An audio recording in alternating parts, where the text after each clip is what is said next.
జోగులాంబ గద్వాల్ జిల్లా కేంద్రం భారతీయ జనతా పార్టీ కార్యాలయంలో ఏర్పాటు చేసిన మీడియా సమావేశంలో మాజీ ఎమ్మెల్సీ రామచంద్రరావు మాట్లాడుతూ మోదీ ప్రభుత్వానికి 11 సంవత్సరాలు పూర్తయిన సందర్భంగా వికసిత్ భారత్ కా అమృత్ కాల్ అనే కార్యక్రమాన్ని కేంద్ర ప్రభుత్వం నిర్వహిస్తోందని, అభివృద్ధిపై ఎన్డీఏ సర్కార్ దృష్టి పెట్టిందని, 11 ఏళ్లలో విభిన్న రంగాలలో అనేక మార్పులు వచ్చాయని అన్నారు. ఇక సబ్కా సాత్ సబ్కా వికాస్, సబ్కా విశ్వాస్, సబ్కా ప్రయాస్, ఇక ఎన్డీఏ సూత్రం పాలనలో విప్లవాత్మక మార్పులు తీసుకొచ్చామని, ఆర్థిక వృద్ధి నుంచి సామాజిక అభ్యున్నతి వరకు ప్రజల సమగ్ర పురోగతిపై దృష్టి సారించామని తెలిపారు.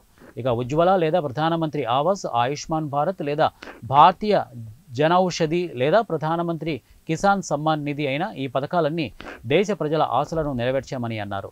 140 కోట్ల మంది భారతీయుల ఆశీర్వాదాలు, సమిష్టి భాగస్వామ్యంతో భారతదేశం విభిన్న రంగాలలో వేగవంతమైన మార్పులను చూసిందని, ప్రధానమంత్రి కిసాన్ సమ్మాన్ నిధి, అలాగే కిసాన్ ఫసల్ బీమా వంటి కీలక కార్యక్రమాలకు నిర్వహిస్తున్నట్లు వెల్లడించారు.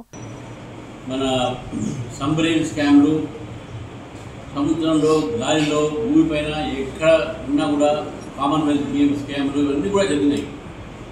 కానీ 2014 తర్వాత ఇది 11వ సంవత్సరం నరేంద్ర మోదీ గారి యొక్క ప్రభుత్వం, ఎన్డీఏ ప్రభుత్వము ఒక్క అవినీతి సంఘటన జరగకుండా అవినీతి రహితమైన పరిపాలన ఈరోజు భారతదేశ ప్రజలకు అందించడం జరిగింది.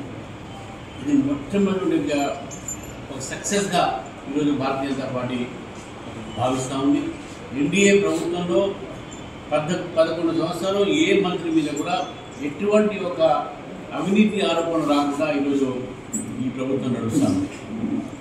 రెండోది ఒక లక్ష్యము భారతదేశాన్ని ప్రపంచంలో మొట్టమొదటి యొక్క దేశంగా ఉంచాలి, సర్వోత్తమైన దేశంగా ఉంచాలి, ఒక సూపర్ పవర్గా తయారు కావాలి అనేటువంటి ఆలోచనతో భారతదేశం ఒక ఆర్థిక పరిస్థితులు కానీ, భారతదేశంలో ఉన్నటువంటి ఒక డిఫెన్స్ పరిస్థితులు కానీ, ఇక్కడ ఉన్నటువంటి కృషి అగ్రికల్చర్ పరిస్థితులు కానీ ఇవన్నీ కూడా మెరుగుపరచాలి, ఇక్కడ ప్రజల యొక్క జీవితాల్లో మార్పులు రావాలి అనే దీంట్లోనే డెవలప్మెంట్ ఇనిషియేటివ్ అండ్ ట్రాన్స్ఫర్మేషన్ అంటే అభివృద్ధి చెంది మనం అదేవిధంగా దాంట్లో ప్రయత్నం చేసి మార్పు తీసుకురావాలనే ప్రయత్నంలో ఎన్డీఏ ప్రభుత్వం చేసినటువంటి ఒక ప్రయత్నం. ఇన్ని సంవత్సరాలు కూడా ఈరోజు 11 సంవత్సరాలు కూడా భారతీయ